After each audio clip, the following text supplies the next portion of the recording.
Illiteracy has been banished. Compulsory and free education up to the 7th grade throughout the Union is likely to be raised to the 10th grade in the near future. Facilities for higher university education are given, and most of the students are subsidized by the state or by firms. National cultural integrity is maintained inside the Union. Every child has to learn 3 languages, Russian, the language of the Republic, or his own mother tongue, and 1 foreign language, usually English. A love of national music, folk and ballet dancing, art and architecture is being inculcated.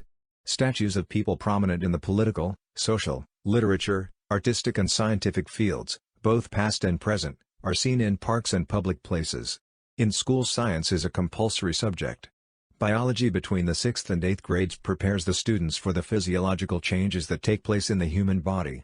Organization of the medical profession, administration of public health, and status of medical sciences in the Soviet Union, page 48, para 1-3.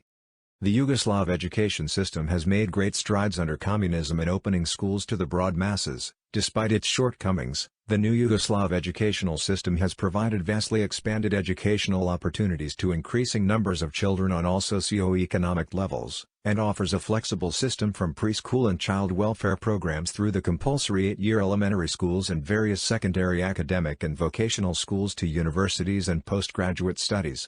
National Intelligence Survey 21, Yugoslavia, The Society, page 49, para 2, page 50, para 6. A total of $5.9 billion is assigned by the 5-year plan for investment in education. The plan provides for the construction of 1 million square meters of school area, providing accommodations for an additional 320,000 students. Schools in Yugoslavia, page 7, para 6. One of the most important of the cultural and educational problems which had to be solved after the war was the elimination of illiteracy. In less than 2 full years of the plan, 1,030,000 persons learned to read and write. The development of education in Yugoslavia is showing a constant increase in both the number of schools and the number of pupils, a 40% increase between 1938 to 1948. By granting scholarships, the government has made it possible to educate a great number of students. The number of scholarships granted to students has increased every year. For the 1947-48 school year there were 14,140 scholarship students, and for 1948-49 222,000 scholarship students. Sociological education, page 1, para 3, page 2, para 1, page 2, para 7.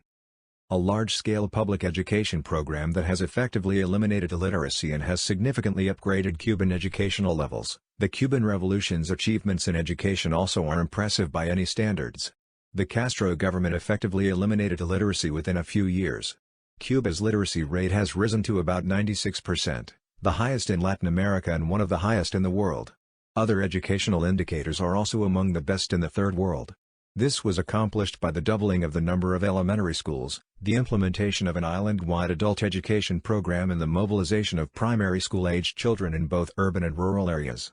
The Cuban economy, model for Third World development? Page 2, para 1, page 18, para 4. Racial minorities also have benefited from universal public education. Cuba, social inequality, page 1, para 2. Since the death of Stalin, the USSR has adopted numerous programs to expand educational opportunity. Currently, Soviet policy aims at ensuring that all youth complete at least a secondary education.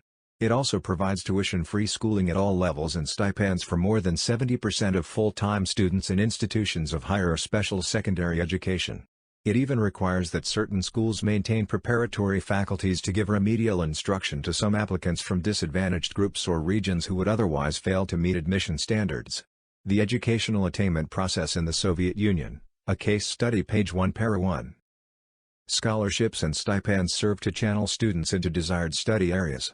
Scientific or engineering students receive more rubles per month than do their fellows who study, say, history.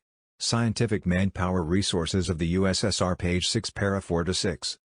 Graduates and researchers who show exceptional promise are selected for advanced training. After studying for 3 years and preparing a dissertation, they are awarded a candidate degree, roughly comparable to our PhD. The Soviets already have more science candidates than we have PhDs in science. As early as 1935, they awarded 18,000 candidate degrees while we granted only about 15,000 PhD degrees that year. As you can see, they have continuously awarded more higher degrees than we have, except during the war years, in areas relating directly to the build-up of national power and military strength. The Soviets have made remarkable progress and excel in some specialized fields. In the field of nuclear research, they have achieved significant advances which might best be demonstrated by their work in developing particle accelerators. The Soviets will have very shortly in operation a 10 BeV proton synchrotron which will be the largest in the world. They have also demonstrated ability in the field of aeronautics. The development of the Tu-104, a jet transport plane, places the Soviet Union in a strong competitive position in the design of modern long-range transports. 3 of these aircraft were recently used to bring the Russian ballet to London. The Soviets have recently announced the existence of a number of high-speed electronic digital computers.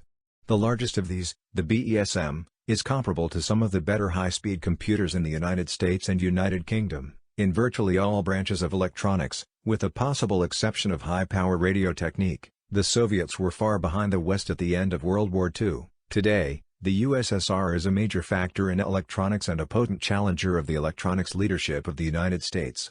Scientific manpower resources of the USSR page 7 para 2. Key points.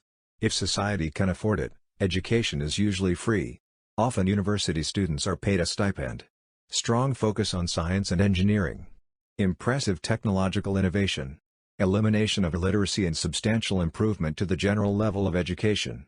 Leveling of variations in educational opportunity, affirmative action to help students from disadvantaged regions, nationalities, racial or ethnic groups.